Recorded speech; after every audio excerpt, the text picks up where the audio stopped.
for questions and answers. And today we're talking about American and English or UK English pronunciation and some of the differences. We are also going to address some vocabulary differences, some spelling differences, how we write letters differently. And I will also talk about, because I'm American, I will talk about some American regional accents. Of course, there's not one American accent. It's a very, very big country. So we have many, many accents, which is interesting. And so to introduce myself, I'm Liz. I'm a teacher with Cercle des Langues. I have a lot of excellent students with Cercle des Langues. And I was born in New York. I grew up in New York. My parents are from Brooklyn, and I grew up in Westchester, which is close to the Bronx, although we'll talk about my accent too when we get to New York. And I live in Paris now. So it's definitely very interesting to see the language differences, vocabulary differences, pronunciation differences, all of that. Okay, so let's go into our first slide here. So here we're looking at our major accent differences. So we have, let me see, I have an echo here. Let's see. 1 second. Oh, there we go. Okay. I think, let's see. 1 moment for the echo. I think it should be okay, hopefully. Ooh, everyone's mic is off, so I don't know. Okay. All right. So on the American English side, we have the general American is considered standard.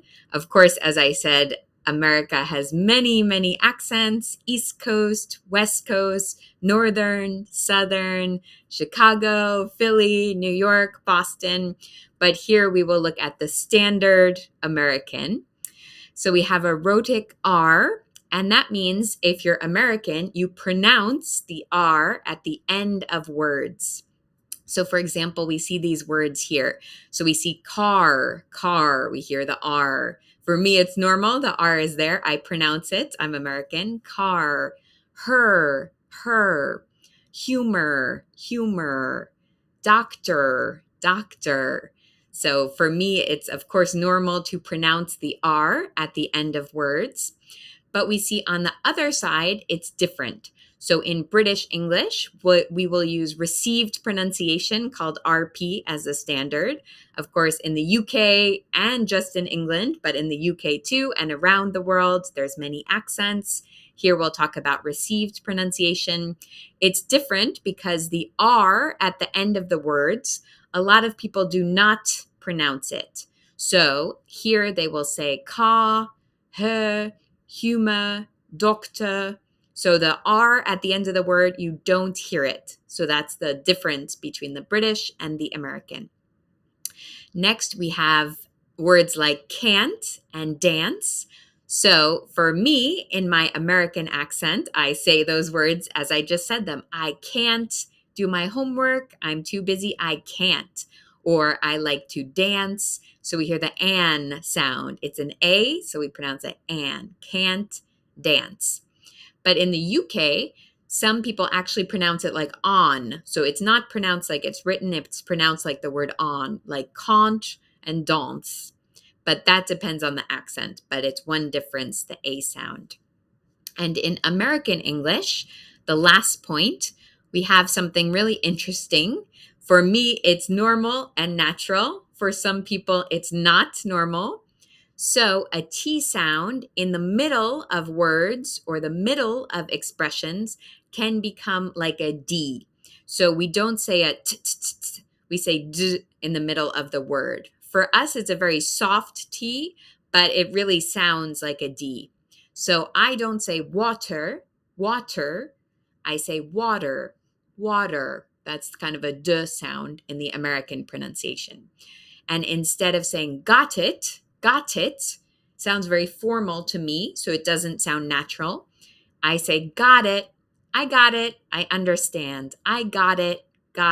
So it sounds almost like it's G-O-D, got it. We have the animal, turtle, So to me, it sounds like I'm pronouncing the word. Perhaps to you, it sounds like a D sound. So turtle, turtle. Bottom, bottom, the bottom or the top. So we have the bottom, could be kind of a D sound with the T. Native. So I am a native English speaker. So that one can sound like a D. It's in the middle of the word, native. Battery. If I say, oh no, my phone battery is dead. Battery. Artificial, artificial. So we don't really hear in the American accent, we don't hear art like art in a museum. We hear artificial. So we hear a difference there. And little. So for me, I pronounce it like the grocery store, little, like almost sounds like this, like the grocery store, little. It's the same pronunciation for me to say little. But in the UK or in other accents, you might say little, little. For me, that sounds strange and formal, but the British English to Americans will sound a bit more formal. So those are some major differences between the accents here. So we're going to go on to the next one. So we have examples of some words that are pronounced differently. So I'll go from side to side. So in American English, we say tube. So it's really just ooh, ooh, tube, tube. In the British English, they often add kind of a Y sound there. So tube, tube. For me, it's a bit difficult to say it like that, so it's not very natural. But in the British English, it would have kind of a Y in it, tube.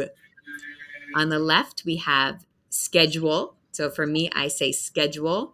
The spelling of the word is quite strange in general. So it is strange. It's not pronounced like it looks, schedule.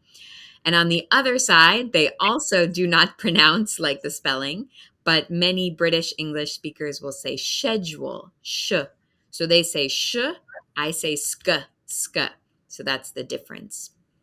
On the left, we have Americans. This is a mix, but some Americans will say niche, like I found my niche at this job. And then some British English speakers will say niche, Niche. For the Americans, so we will say privacy. So, oh, I want to be alone. I need my privacy, privacy. But a lot of British English speakers will say privacy, privacy. So that's a different pronunciation there. So privacy for UK and privacy, we hear the long I, like iPhone, like I am Liz on privacy. Next, we have an herb if we're cooking. Maybe we're making a margarita pizza, and I will get some basil. So I will add some basil to my margarita pizza. But in British English, that would be basil, which is also a name in the UK too, if I remember from TV. So basil, and for us, the long A sound, basil, like ABC, the long A sound. The last one, so we have in American English, we say tomato. So again, we have that long A sound that we hear a lot with day, date, phrase, 10 a.m. So that A, that long A, tomato. Tomato will also go on my margarita pizza. And on the British English side, I believe this is a mix, but some people can say tomato. So a shorter A sound, ah, ah. So those are some examples of pronunciation. Okay, and we'll go on to the next one. So our next topic is the difference in the stress on the syllables. This is very, very important for your accent. So a lot of times when people are changing from speaking French to speaking English, they have a bit of a problem because the French people put the accent at the end. So sometimes my students will say, I'm going to the office. I'm going with David. This is the French pronunciation of these words or the French accent. But for me, I would say I'm going to the office. I'm going with David. So American and British English, we can have the stress in different places. And it makes a really big difference in our accent. So in general, American and British English, we have the stress in the same place. These are a few exceptions. So it's not every word that has a different stress between American and British English. So here we have the word, I say, advertisement. Advertisement, I. So we hear a long I sound. That's the big syllable in the word. And then the British English one, we have a different focus. We say advertisement, advertisement. So I focus on advertisement. They say advertisement. So we have a different focus in the syllables. So as I said, that's not every word that's different, but these three are. American English, I say controversy. So it's the big syllable at the beginning, controversy, controversy. And then in British English, they say controversy, controversy. We see the big syllable is earlier in the word. So it's a different pronunciation, controversy or controversy. And the final one, which I think is a French word that we took into English, I believe. So for us, American English, I park my car in the garage, garage, garage. We often see if a word comes from French, it will have the French stress at the end of the syllable, garage, garage. And then a lot of British English speakers say garage.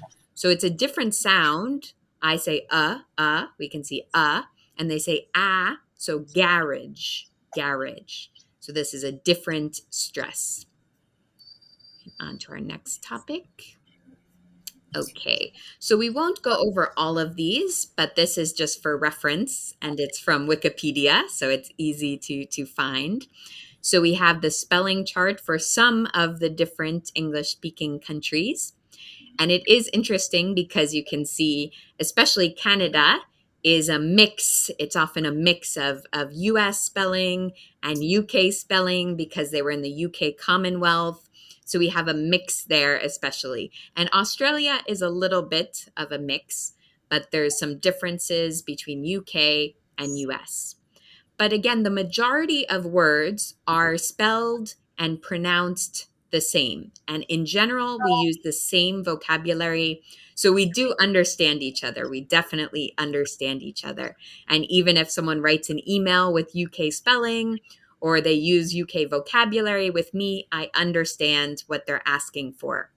So sometimes my students ask, oh, do I need to study American English or UK English? But we really understand each other. So that's not the most important choice to make. It's not really important to decide at all. Okay, on to the next one. Okay, so we're going to start our different vocabulary. So there are some things where we have different words. Again, we understand. So I understand when someone asks for a mobile phone, talks about their mobile phone. Of course, for me, it's a cell phone, short for cellular phone. So I would never say mobile. That's a British word, but I understand if a UK person says that to me. I understand what they're talking about. Next one. So this one, probably pretty well known, but we say apartment, which is easy for my students because it's close to the French, of course. So I say apartment. In British English, they say flat, flat. So your flat is where you live. Okay, so this is a good one to know if you're traveling or going to a restaurant and you're looking for the bathroom. So I call it the bathroom. Some people think it's strange because there's not a literal bath, but really bathroom is just the way we say toilette. And in American English, if you say toilet, it's the literal, the bowl of the toilet. So it's not very polite to be in a restaurant and say, where is the toilet? It's like, where is the bowl? So it's a little bit not very polite. But in the UK, you can say loo, you can say toilet. Sometimes they say WC.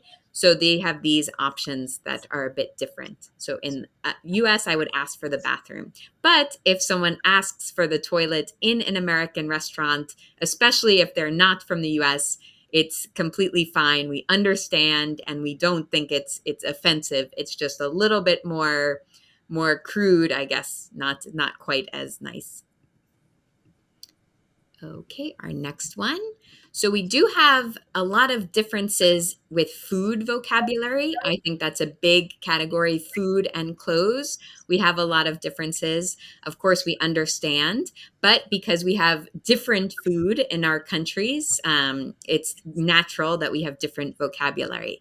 So for me, these are cookies. These are cookies. What else could they be? But in the UK, they would call these biscuits. So that's closer to the French, of course. But for me, it's a cookie, of course. And a biscuit is something else in American English, but it's not available here, unfortunately. Okay, on to the next one. Also food. As I said, we have a lot of vocabulary differences with food, even though we both have this food, so I don't know why it's different. So I would call these fries. We could say French fries or just fries. And then in British English, they are chips. And this gets even more complicated because for us, chips are potato chips, and in the UK, those are crisps. But I just did this example of fries and chips. So in the UK, if you visit London, for example, you might eat fish and chips. So these would be the chips.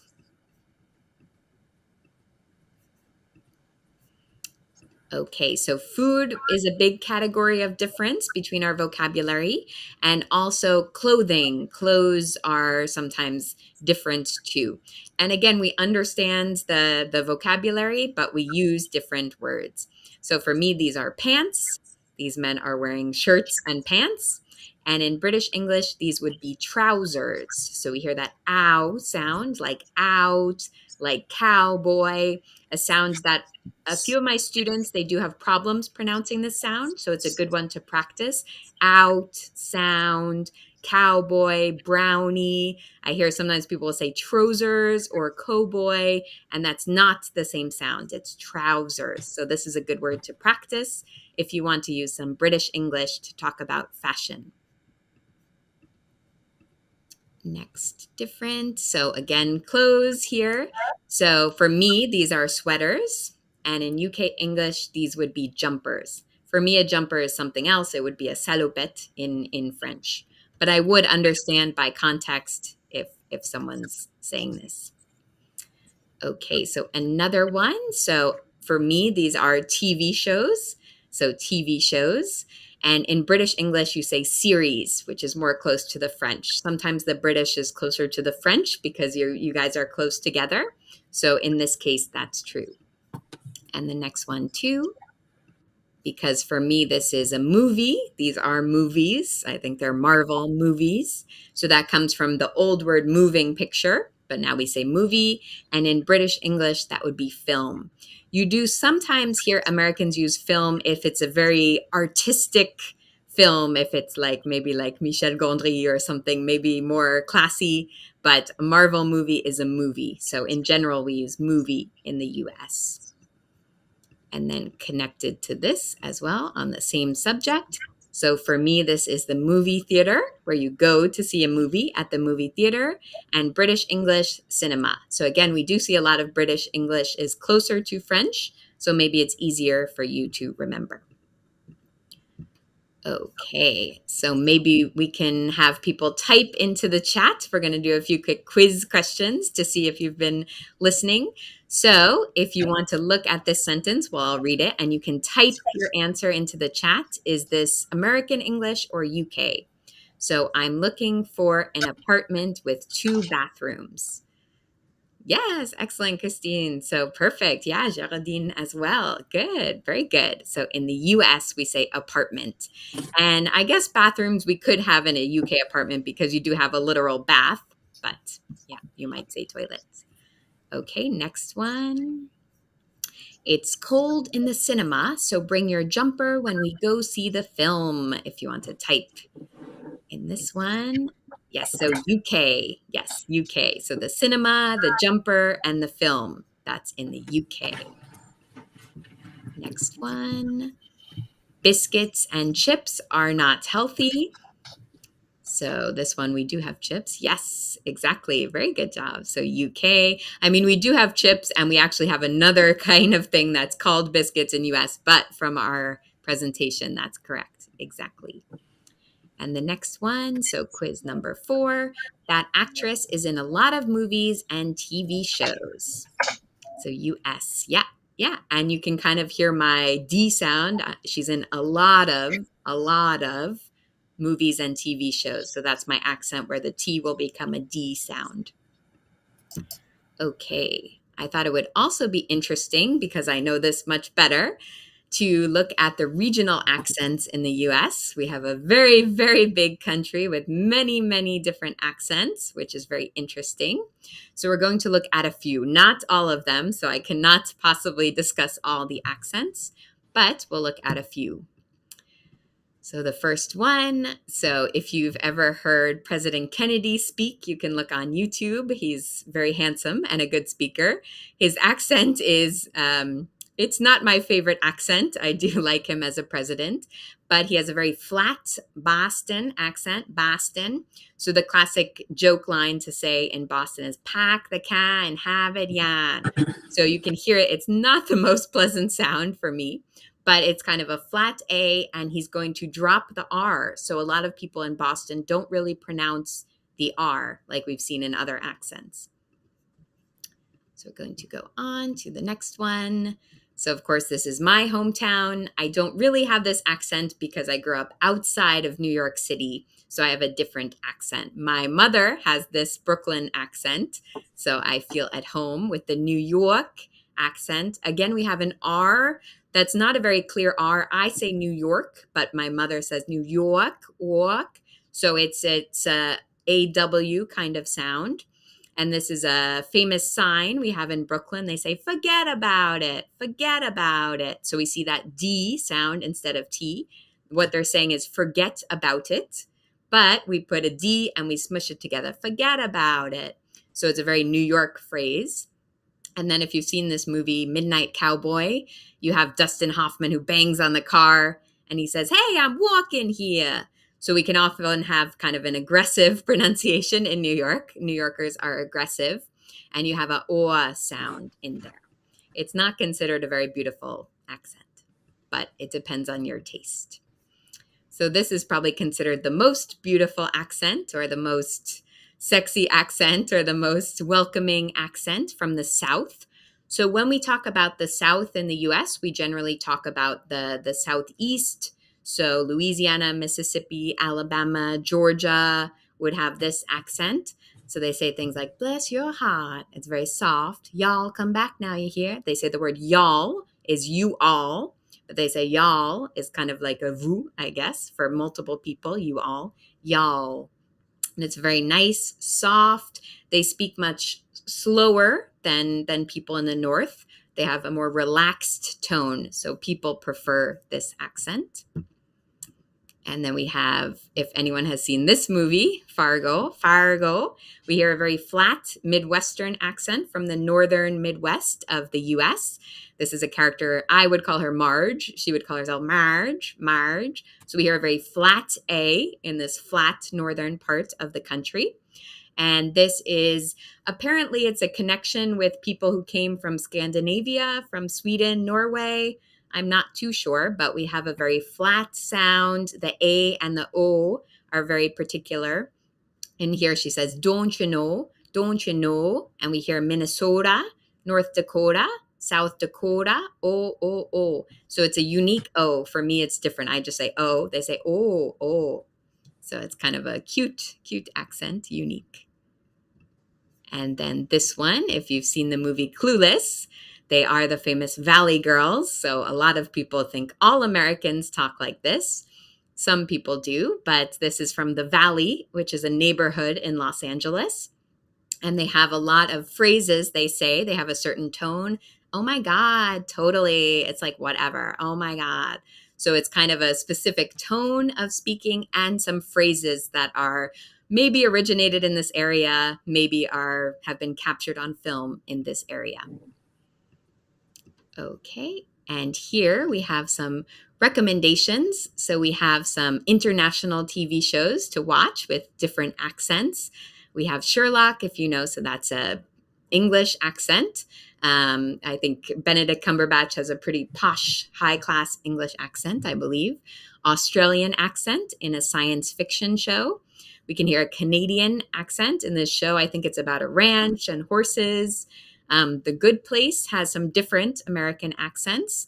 We have the Scottish accent in Outlander is very, very strong accent. So for me, I put subtitles when I watch Outlander because I don't understand some of the Scottish accent. In the IT crowd, we have the main actor is Irish, using his Irish accent, but we do have an English accent too. In True Blood, I like the accents. I don't know if they're real accents or the actors, but it's from Louisiana. So Louisiana, very nice, slow Southern accent, very beautiful. And then we have Fargo again, but this is the TV show Fargo from North Dakota, Minnesota. So that flat Midwestern accent.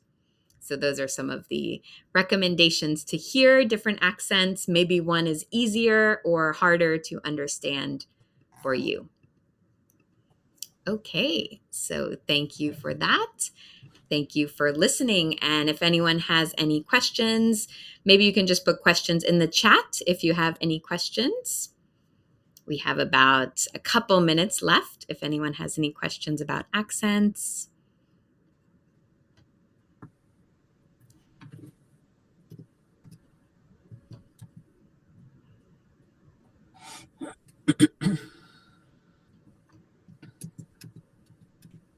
You're welcome, guys. Or maybe I'll unmute.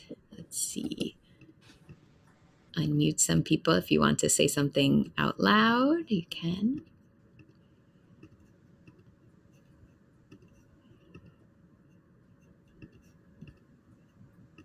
And so another thing I would recommend, as well as watching TV shows or series in UK, I really love podcasts. So podcasts are free. I think it's really good practice because you can't even see people's mouth moving and you have to challenge yourself to really listen. Okay, so for French people, no specific recommendation to use British or US accents. When we learn English, how many times will we need to understand all accents? Well, it's not really so different. So I think you will understand. As I said, the majority of words are pronounced the same, spelled the same accent stress. So the majority of words are the same. And even, for example, if you visit the UK and you ask for the bathroom or you talk about an apartment, they will understand you. So I think if you have a specific goal, if you want to work with people from the UK, if you want to travel to London, you can go and you can focus on that accent. So you can look at TV that's from the UK. Maybe you have a teacher who's from the UK, or on YouTube, you have a teacher who's from the UK. So if that's a specific goal, or if your goal is to travel to the US, to New York, maybe you want to study more TV, podcasts, YouTube from American English. But really, I don't think it's that different. I don't think, we understand each other. So I would say the really, really difficult ones are people maybe from Scotland or from deep south of US have very strong accents. But today, especially in the professional world, we don't hear that so much. If we're working internationally, it's not very common. So I wouldn't worry too much. I would just focus on learning general English unless you have a specific goal for yourself. Good. So I hope that's helpful. Yes, I don't think it's a big problem. So it's not something to worry about. It's just something that's interesting. And the higher your level gets, maybe you can hear the difference between the different accents. And it's very interesting to hear. So any other questions? I think the presentation will also be on the website. So we have the video recording going now. So we're videotaping. So if you want to see the TV show recommendations or see some of the slides that we did, see the list of words, you can always go back on the website and watch the video again. So thank you for being here on a Friday. And I hope you all have an excellent weekend and join us in the future I do presentations every Friday for October. And Warren does some presentations. He has a different accent than me, I think Scottish maybe, on Thursday. So you can check out those presentations. So have a great weekend, and thank you all for being here. Excellent.